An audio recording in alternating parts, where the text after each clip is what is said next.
بسم الله الرحمن الرحيم الحمد لله رب العالمين اللهم صل على سيدنا محمد وعلى آل سيدنا محمد اللهم صل على سيدنا محمد الفاتح لما أغلق الخاتم لما سبق ناصر الحق بالحق والهادي إلى صراطك المستقيم وعلى آله حق قدره ومقداره العظيم اللهم صل على سيدنا محمد وعلى آل سيدنا محمد صلاة تعدل جميع صلوات أهل محبتك وسلم على سيدنا محمد وعلى آل سيدنا محمد سلاما يعدل سلامهم اللهم سبحانك لا علم لنا إلا ما علمتنا إنك أنت العليم الحكيم أما بعد قال المؤلف رحمه الله ونفعني وإياكم بأسرار في الدارين آمين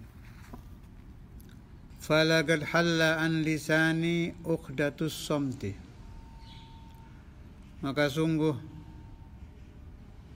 telah terlepas dari lisanku ikatan diam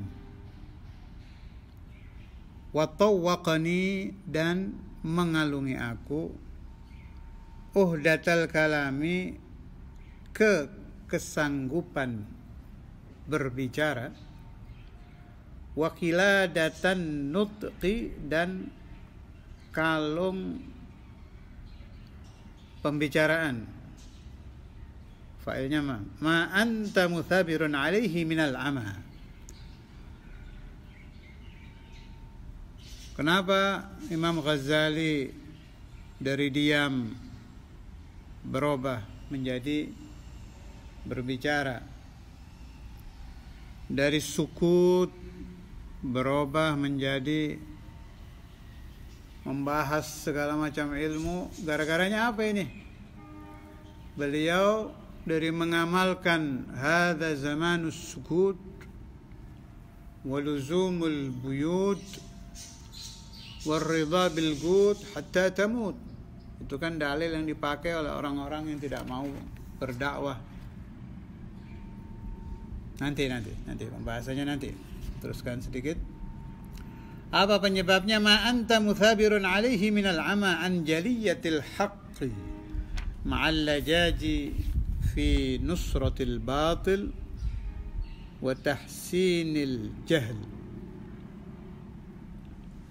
Apa-apa yang engkau muthabirun melanggengkan alaihi atas ma minal ama dari buta, anjaliyatil haqqi dari terangnya kebenaran. Imam Ghazali ini asalnya, ini pemahaman saya ya, beliau menikmati kesendirian, menikmati diam, menikmati berhubungan dengan Allah Subhanahu wa taala. Dari hari ke hari beliau selalu memikirkan hubungan batin beliau kepada Allah Subhanahu wa taala saja. Tetapi kediaman beliau itu terlepas ketika beliau menengok samping kanan, dilihat ini orang pada buta ini hatinya. Beliau menengok ke kiri, lah masyarakat ini kemana ini, ulamanya buta, sultannya buta, thalabatul ilm apalagi, masyarakat awam apalagi masyarakat awam. Makanya di Ihya itu semuanya nanti dibuka oleh Imam Al-Ghazali, kebutaan kehidupan. Terutama kata Syekhuna Abu Yahya itu radhiyallahu taala anhu wa nafa'ani wa iyyakum wal muslimin min barakati asrar fid dharain amin. Beliau bilang yang mula-mula dihabiskan sama Imam Ghazali itu ulama. Itu ketahuan deh ya itu. Karena itu benar pendapat yang mengatakan jangan sampai ada kiai tidak baca Ihya, itu benar. Sebab menjadi obat batin, menjadi obat penerang hati. Nah, muncul pembahasan, bagus mana orang itu sukut apa kalam. Sampai ada as-sukutu khairun minal kalam, ada. Tapi ada juga al-kalamu khairun minas sukut. Ditinjau dari satu segi sukut dan kalam. Bagus mana orang diam dengan orang berbicara? Ya tergantung. Contoh di dalam kehidupan kita sehari-hari ada waktu-waktu kita lebih baik diam. Kita isi dengan ibadah. Kita isi dengan berlepas diri dari masyarakat, dari makhluk. Contoh mabainal isya'in. Karena bisa-bisa untuk dalil ulama-ulama kalau membahas. Jangan sampai ada kegiatan duniawi mabainal isya'in. Kemudian mendekati waktu maghrib. Kemudian mendekati waktu subuh. Apalagi antara subuh dan isyraq, antara subuh dengan terbit matahari, itu semua lebih baik kita sukut sendiri kita dengan Allah Subhanahu wa taala di waktu-waktu tersebut. Tapi ada juga al-kalamu khairun minas sukut. Lebih baik berbicara daripada diam. Contoh yang paling jelas ketika ada kemungkaran. Man ra'a minkum munkaran falyughayyirhu bi yadihi fa in lam yastati', jelas sekali Rasulullah sallallahu alaihi wasallam bersabda fa bi lisanihi. Itu jelas al-kalam khairun minas sukut. Jadi semua ada tempat, ada waktu. Ada sebab. Itu dari satu sisi. Kalau dari sisi orangnya, kalau orangnya seperti Imam Ghazali, ya jelas saya berani ngomong lebih baik kalam. Kurang apa Imam Ghazali itu? Nah, kalau alimnya alimul lisan, itu buat dia lebih baik sukut. Semakin dia berbicara, semakin bahaya. Ini memang tidak bisa dilihat ya, tapi saya sering membahas ini dan saya sangat percaya dengan ini. Keterangan saya dapat waktu saya belajar di Tegal dulu di Syekhuna Ki Ahmad Kiren radhiyallahu taala anhu. Kalau ada orang aukamakal yang bicara tidak ikhlas, itu setan menaiki ucapannya. Ucapannya itu dibikin kayak kendaraan gitu, masuk ke hati pendengar. Nah, makanya semakin banyak yang disampaikan ilmu oleh alim yang tidak mukhlis, yang mendengar bukannya semakin baik tapi semakin rusak. Nah, kalau lihat itu untuk alimul lisan as-sukutu khairun minal kalam.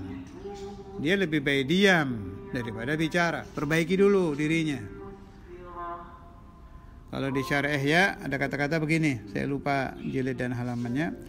Wala yanbaghi lil a'ma ay yaqudal umyan. Tidak pantas orang buta menuntun rombongan orang-orang buta. Kalau Syekhuna Ki Ahmad bilangnya, bagaimana mungkin mobil mogok menarik mobil mogok? Ini tidak akan jalan dua-duanya, dia sendiri mogok. Ini sangat jelas sekali ya, untuk alimul lisan as-sukut khairun minal kalam. Untuk Imam Ghazali dan orang-orang yang seperti beliau alim rabbani, al-kalam khairun minas sukut. Jangan diam orang-orang begini, lebih baik bicara. Laqad halla an lisani uqdatus samti. Cocok kalau buat Imam Ghazali dan kelompok beliau, kelompok ulama-ulama rabbani. ulama-ulama yang ikhlas. Kemudian ada lagi keterangan begini, iqbalun nas 'alal murid qabla al-kamal summun gadil. Masyarakat berduyun-duyun datang menghadap kepada kiai, kepada ustadz, kepada ulama yang pangkatnya masih murid, belum jadi alim rabbani, belum jadi mursyid, masih santri aslinya, tapi sudah dikerumuni masyarakat untuk dia summun gadil, racun yang membunuh. Waktu saya sampaikan ujar-ujar ini ke Syekhuna Kiai Ahmad, beliau bilang begitu juga, wa iqbalul murid 'alan nas qabla al-kamal juga summun gadil. Seorang santri, jangankan jadi alim rabbani, jadi kiai aja belum, kalau dia sudah terjun dakwah kepada masyarakat, hatinya menghadap ingin dakwah, kegedean semangat, modalnya nggak ada, semangatnya terlalu besar, menghadap kepada masyarakat, sama juga buat dia summun gadil. Semakin dia semangat dakwah, semakin keracunan dia. Semakin dia lancar di dalam berbicara, lancar di dalam ceramah, lancar di dalam mengajar, batinnya semakin rusak. Kalau mau jujur, tanya saja kepada orang-orang dari dua kelompok ini. Kalau mau jujur, semakin lama mereka berdakwah, bukan semakin bersinar hatinya, tetapi semakin gelap, semakin terbakar, semakin jauh dari Allah Subhanahu wa ta'ala. Na'udzubillah thumma na'udzubillah. Kalau buat Al-Imamul Ghazali, ya jelas sangat pantas. Itu satu masalah. Ada juga masalah izin rabbani. Jadi kalau alim rabbani, pasti di dalam mengajar, di dalam mengarang, di dalam berceramah, di dalam irsyad kalau dia mursyid, di dalam berdakwah kalau dia dai, di dalam ta'lim kalau dia muallim, di dalam nasihat kalau dia khatib atau wa'id, pasti ada yang disebut-sebut izin rabbani. Izin rabbani itu derajat yang tertinggi, mendapat isyarah langsung dari Allah Subhanahu wa ta'ala untuk berdakwah, perintah langsung dari Allah Subhanahu wa ta'ala. Bisa jadi melalui ilham, bisa jadi melalui malaikah yang dia ketemu atau dia mimpi, itu bagaimana.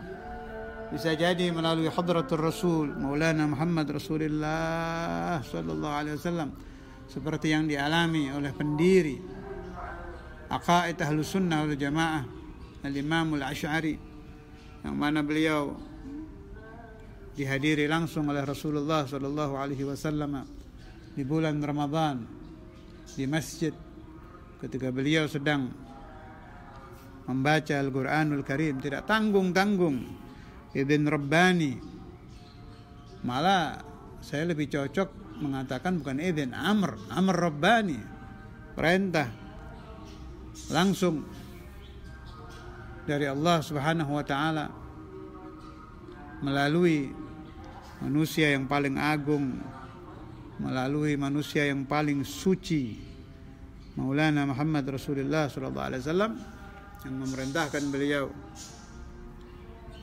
dengan sabda Nabi di dalam mimpi yang dilihat oleh Imam Asy'ari ini. Au kama qala Rasulullah sallallahu alaihi wasallam. Ini hadis batin ya, bukan hadis zahir, hadis min tariqi ahli al-batin. Unsuril madhahib al-marwiyata anni fa innaha al-haq. Tolonglah madhab ahlul hadis, sebab zaman Imam Asy'ari itu sedang kuat-kuatnya akidah-akidah sesat, terutama akidah Mu'tazilah. Perintah langsung oleh Nabi Muhammad SAW. Dan itu tidak sekali, kalau saya tidak salah ingat 3 kali itu kejadiannya. Bisyarah dari Rasulullah SAW, ada kata-kata begini di situ. ada saya Nabi ini, saya melihat Allah Subhanahu wa taala itu memberikan bimadadin min indihi gitu. Jadi ada bantuan batin langsung dari Allah Subhanahu wa taala untuk Imam Asy'ari. Atau kama qala, kurang lebih. Ini ingatan saya. Ada di kitab sih ini cerita ini. Setelah 3 kali baru mantap, yakin Imam Asy'ari radhiyallahu taala anhu,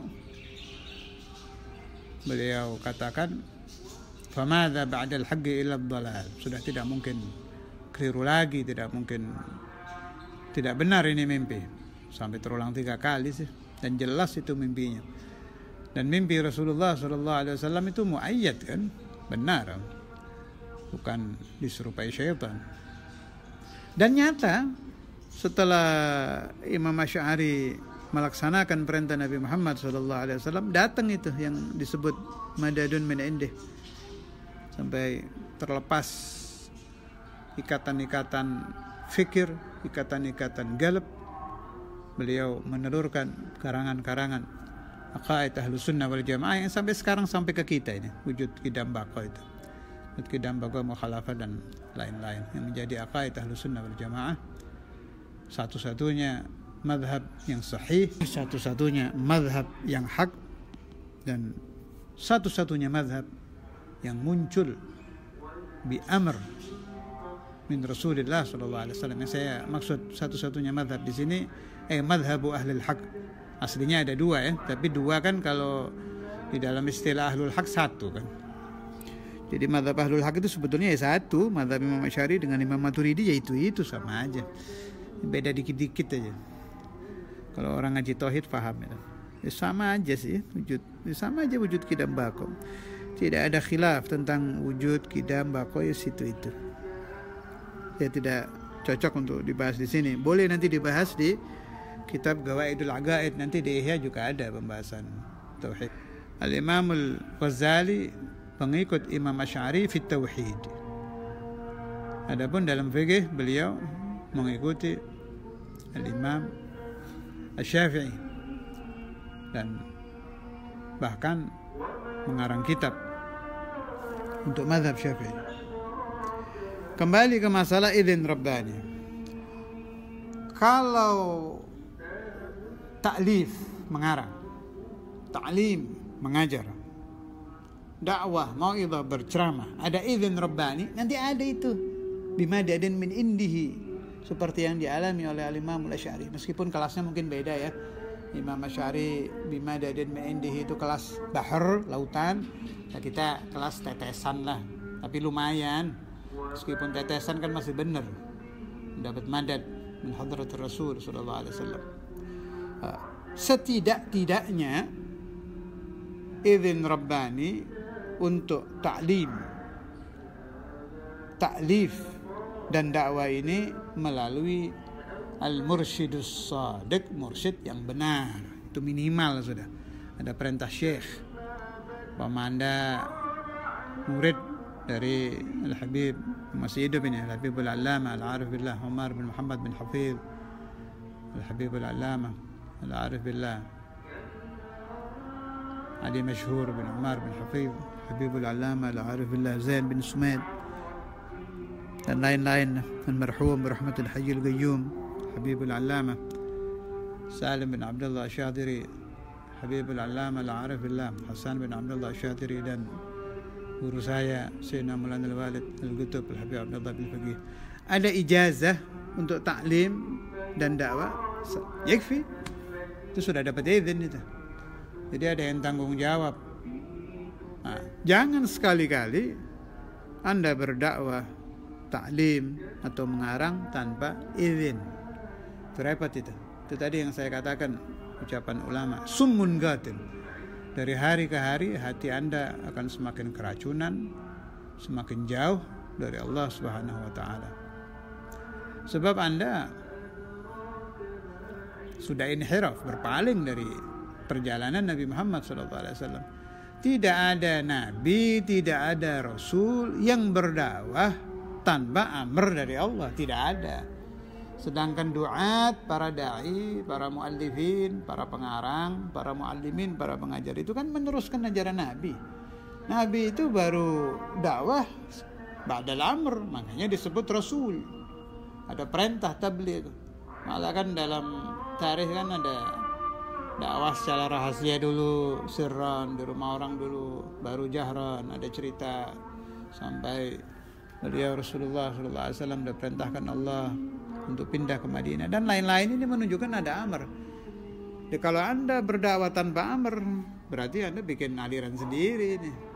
Jangan berani-berani berceramah, mengajar, mengarang tanpa ada izin minimal dari Asy-Syaikh As-Shadiq, dari guru yang benar, yang ada isnad, yang musalsal ila Rasulullah sallallahu alaihi wasallam. Hadanillah wa iyyakum ajma'in ببركة سيد المرسلين مولانا محمد صلى الله عليه وسلم من يصلح القلوب والقوالب والحصول على كل المطالب بجاه سيدنا محمد سيدنا علي بن أبي طالب وإلى حضرة النبي الفاتحة.